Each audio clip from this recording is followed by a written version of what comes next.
Hello everyone, KitbashCarnage here. So we're back today with part 2 of the tank build that I'm making here.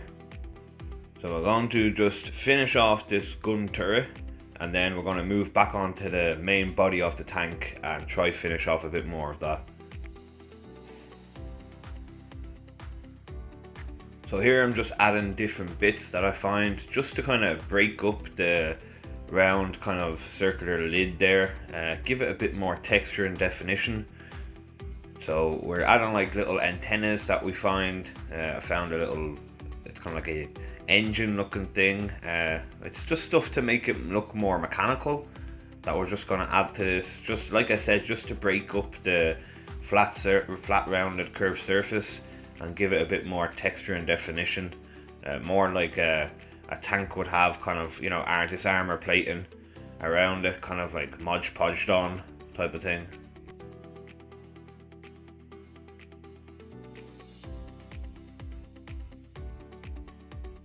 So we're just sticking some exhaust on to give it that bit more of a engine kind of mechanical look. And also using little bits of plastic card and basically scraps that you just find left on your hobby bench just to fill in them gaps. There's no point throwing away all these. Well, there is a point. To a certain extent you throw away these things, but if you can use them, use them.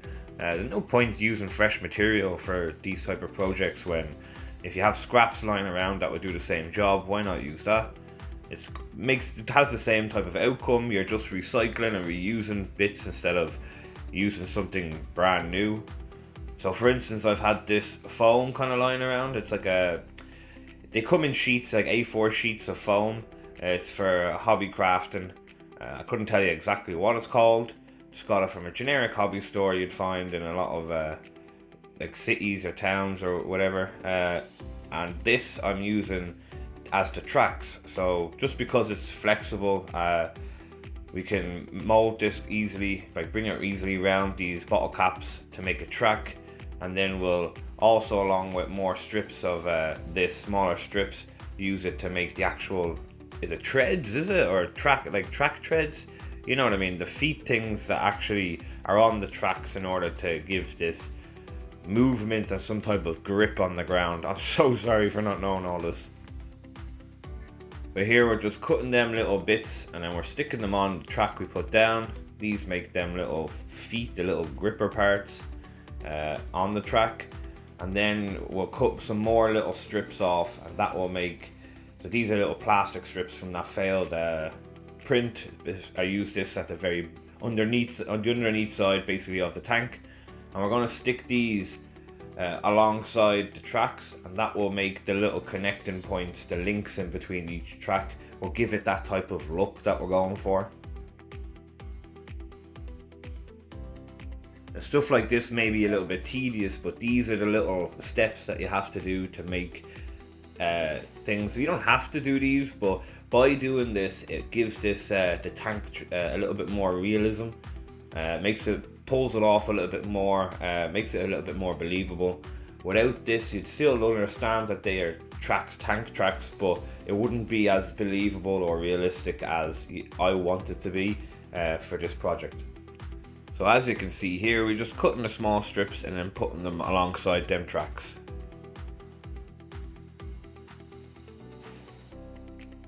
But so far this is what we have going when I finish them tracks. They did turn out pretty okay, I think.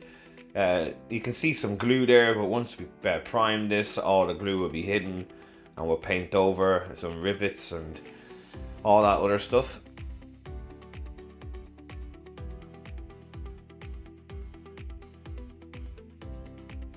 So while doing the tracks, I had a bit of a brainstorm and thought about sticking a platform around, or semi-around, partially around some of this tank.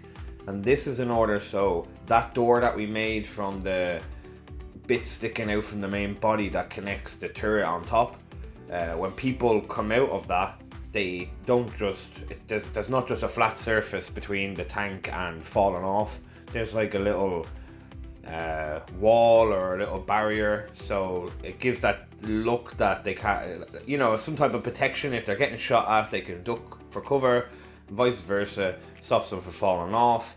And we'll carry that along to the turret gun, and then all the way along the sides, and then to the back.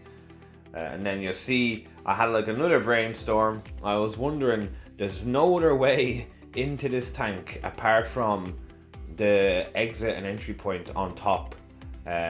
Just far, there is more than one exit point, but you later come to find out that we only have one exit and entry point. So do it. What I've done here, I brainstormed, and I had a piece of that foam, and it wasn't long enough for it to go all the way along the back here. So I made sure that it would go as far as I needed to the right hand side, and then on that little space that you see there on the left, we ended up coming up with a smart idea on the fly here in order to get our troops in and out of this transport, because like I said, there's no really other way to get them in and out at this point. So it's around here where I just got a big piece of sprue and a kebab stick and decided to make ourselves a little ladder. So this will be the way, at this point this is the way for our troops to exit and enter the tank. Just they climb up this ladder and they go along the platform and then into the gun turret and then down into the main tank.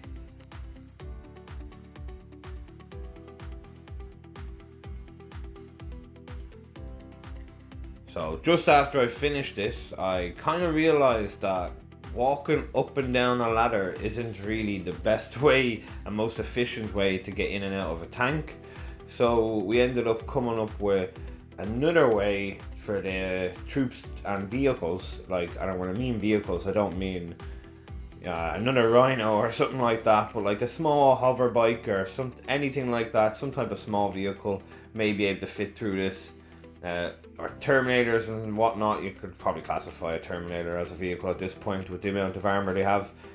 But we make a little door here using that metal archway that we have as a die, and we use that, or not as a die, as basically like a template. We use that to cut out a Gothic style arch, and then we get some more of the foam strip or the foam stuff, and then we cut it into strips. I'm going to stick that along this archway, and that creates this kind of door looking thing, and this is going to play a second part of basically the way the troops and stuff can enter and exit the tank.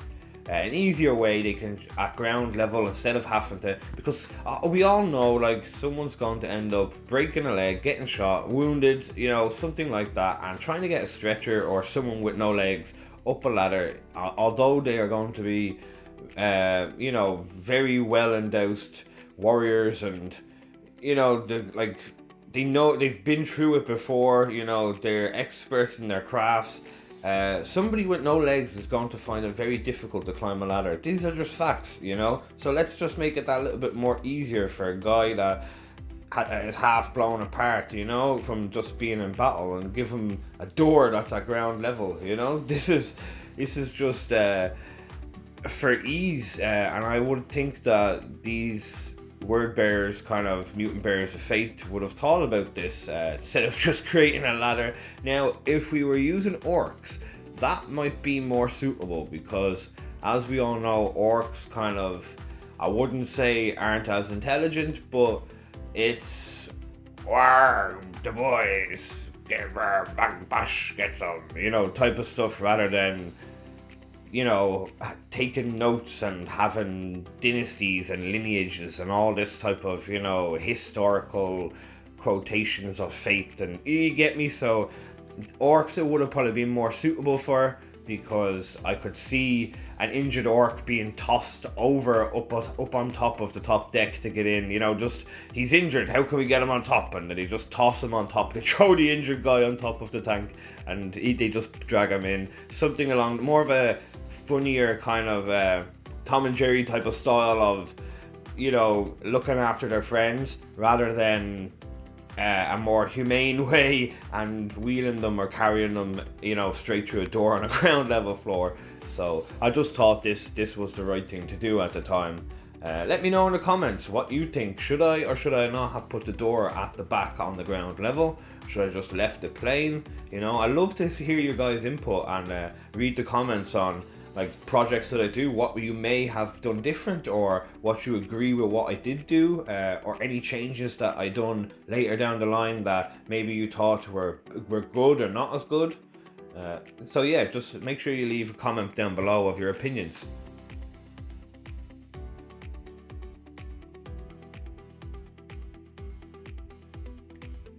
So as you've seen there, we basically just we got this gun barrel that we found from a bits box. It's a little bit warped, but you know, these are the things that I work with really. You know, it's someone put this in a bits box. It wasn't something they wanted to use, but I'll use that. Thank you very much.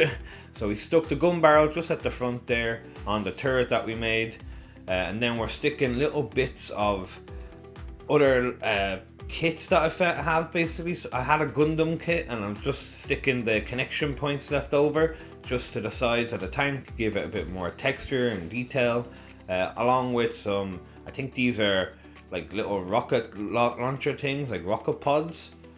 So we're sticking these on as well, like they're, correct me if I'm wrong, rocket pods, grenade launchers, smoke launchers, I don't know, there's something along those lines. I thought they looked quite cool, so they're getting added.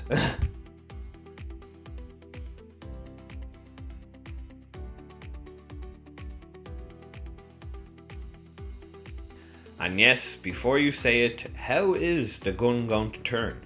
How is it going to turn? Like, the exterior, like, non-falling off barrier is attached to the gun itself, the turret, at the main barrel. And then these things are on the sides, so it would have to lift up in order to turn left and right. But you know what? Sometimes physics and logic don't really exist in this type of reality. To an extent, yes, you know, but to another extent, no. Yeah, as I said previous in lots of videos, these are your projects.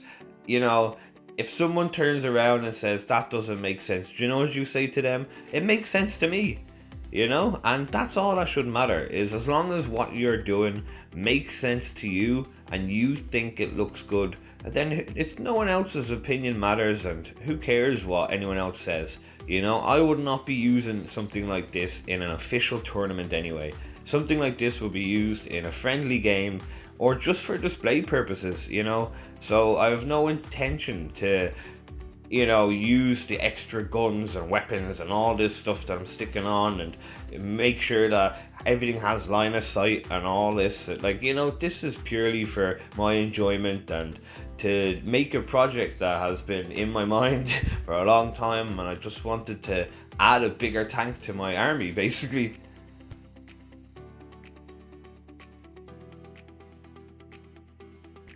So this is where we're just extending them tracks that we put on at the very beginning. Not of this video, but the last video. So the front tanks, like the actual tank bits, we're just extending them just along to the rear. Now I wasn't going to do this at the start because I thought it wouldn't make a difference and I wanted to keep these bits. But I ended up casting a few of these tracks. Link in the description for that video if it's out. If it's not out, it soon will come out, so you could see some more casting and molding videos of how to make bits for. So basically you can reuse your bits in order to make more and more tanks and more projects. But as soon as I molded them treads, or the tank treads tracks, I just decided to use them. It actually did add to the aesthetics of the whole project, because when you look at it from like at eye line, when you kneel down or crouch down and actually look at it from the underneath when it's sitting on a table or something, you can notice the difference from the tracks that go around underneath. So I'm glad in the end I done this.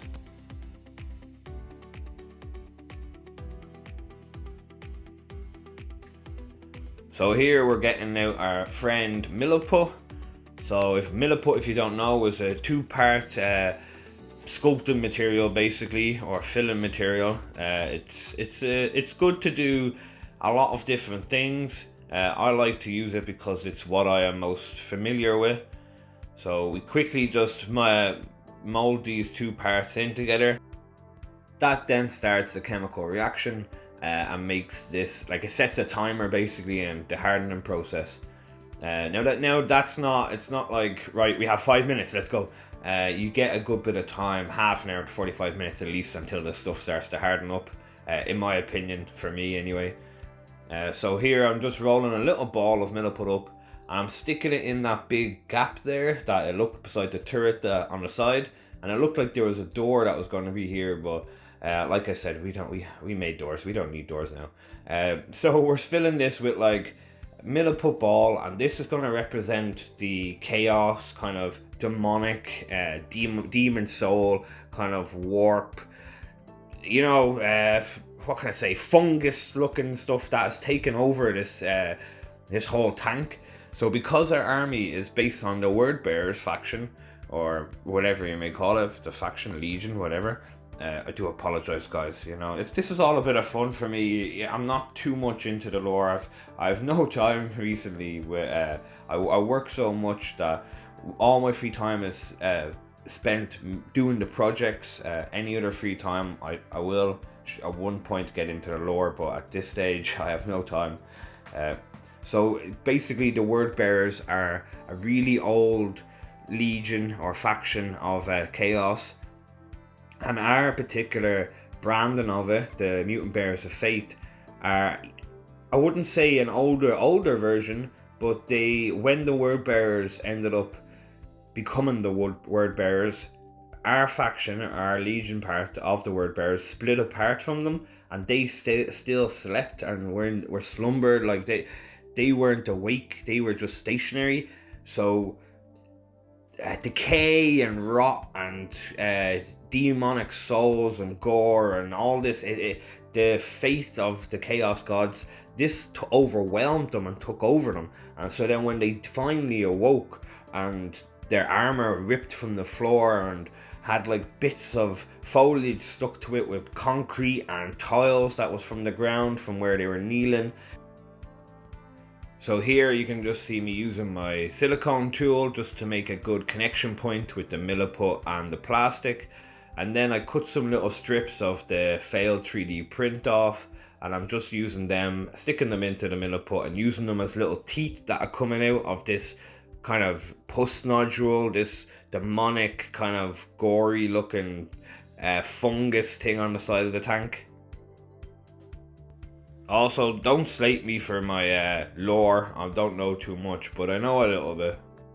Briefly, I know the Word Bearers took over some city, and then some legion guy, some captain, basically gave out to them and embarrassed them and told them to like kneel down or something. But my particular army never got back up again, stood stationary. Everyone thought they were dead, but it was the chaos warp and them in like they were kind of like, their fate had them kind of in a deep hibernation. They were praying, like meditating to the chaos gods, begging for their help and for them to be able to bring justice on the people who laughed in their faces, basically. And this is the outcome. So anything they touch, anything they want to be, becomes demonic and becomes possessed by a demon soul in order to help power it. You will later find out that this goes kind of intermingles with how my army is. It's going to be more driven with Vashtor. So I am going to be making a custom Vashtor at some point out of plasticard and all this, a few other bits. So video to come on that as well. But my whole army kind of will come into intuition, and you'll later see like how it all comes to play. All the tanks, and hopefully the paint job and the scheme kind of makes it look the way I wanted it to be. So rolling some more little balls. I can't speak still. Rolling some more little balls of milliput up and then sticking them on the tank in random positions. We're just using the back of our tool there. It has a little round ball kind of thing to it, and we're using that just to make these little indentations, and these would be like little pus nodules, just to make it that much more Give it more character, you know, instead of just a piece of milliput stuck to the tank. So so these, when painted, we will paint in between the little holes and give it that kind of demonic, kind of decayish, gory look to the whole thing. So hopefully when it's finally primed and painted up, you will see the whole tank starts to come together. Then a lot of the projects that I do, if you don't have the type of mind that can see a project before it's finished, like what I mean by that is see the outcome of something, you can imagine what it will look like, then a lot of this kind of doesn't add up to people. You just see random bits thrown here and there. But when I start to prime it and you start to see paint put onto it, that's when the whole project will start to come together for you guys. Hopefully, I really hope it starts to come together at some stage for you guys.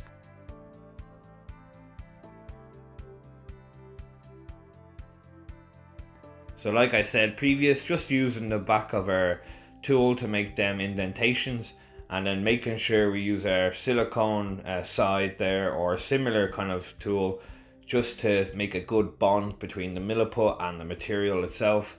Because if you don't make sure that it actually has a good grip onto the material, when this hardens, it will literally just fall off. Like it turns into like a rock kind of material, very hard, and it will just slip off with a little knock. So you see sometimes I go back and I stick super glue onto the milliput or any type of molded material, and that's purely just to hold that into position then and there. So it will stick it on to whatever it's on, and then when the milliput hardens, after, like when it generally hardens in its own hardening time, that creates another like point of fastening or stickness, or you know, adhesiveness. So there's two types of ways that it is now stuck to the object, which are super glue, so forcing it to stick, and then by manipulate, just by sticking it on with your tool and making sure there's a good bond there. I'm not going to edit any of that there. You can see I can barely, or you can't see nothing. You can hear I can barely speak. You can see what I'm doing. Oh, it is actually 5 a.m. when I'm doing this voiceover, so yeah, bear with me. I do apologize.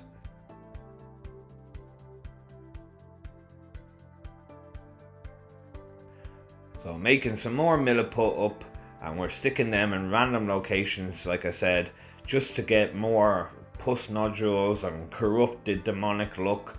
So on one side, we're going to stick one of these pus nodules on one of the gears, and this just kind of creates more of a character, and we're just using our little pliers here, or snips, or tweezers, to pull the edges of the milliput in order to give it that stretched kind of exploded look, and then we'll go in after the fact and add some more detail to these.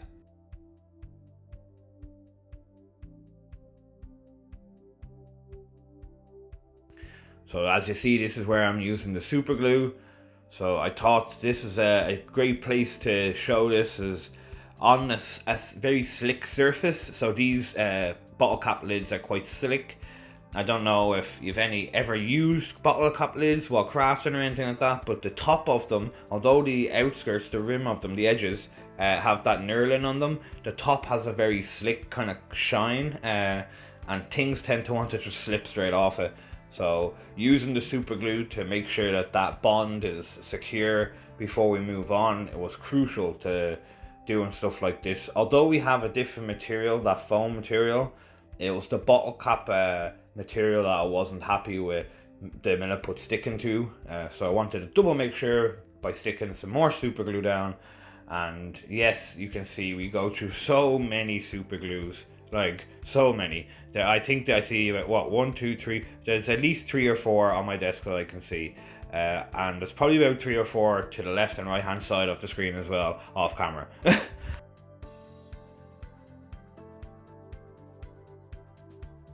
So this is when I decided to get the guitar string out. So I think you should know by now, I love using guitar string for like tentacles and stuff. So we just snip a bit of guitar string off, making sure it's the right thickness and length, and we just either use our hands, or sometimes I use them molding tools and I just wrap it around them to give it like a curl look. and then we just stick it into these pus nodules that looks like it's exploding. So basically it was a nodule, it then exploded and popped, and these tentacles are now coming out of it, and this is all part of the tank. Like, these tentacles have worked their way into the tank. So it was around here where I found this kind of crane looking bit, and I decided to come up with something special. But unfortunately, that something special is going to have to wait to the next video. What a cliffhanger. I know, I'm so sorry. But to be honest, this is the type of thing that last minute I just add towards these projects. So stay tuned for part 3. And thank you all so much.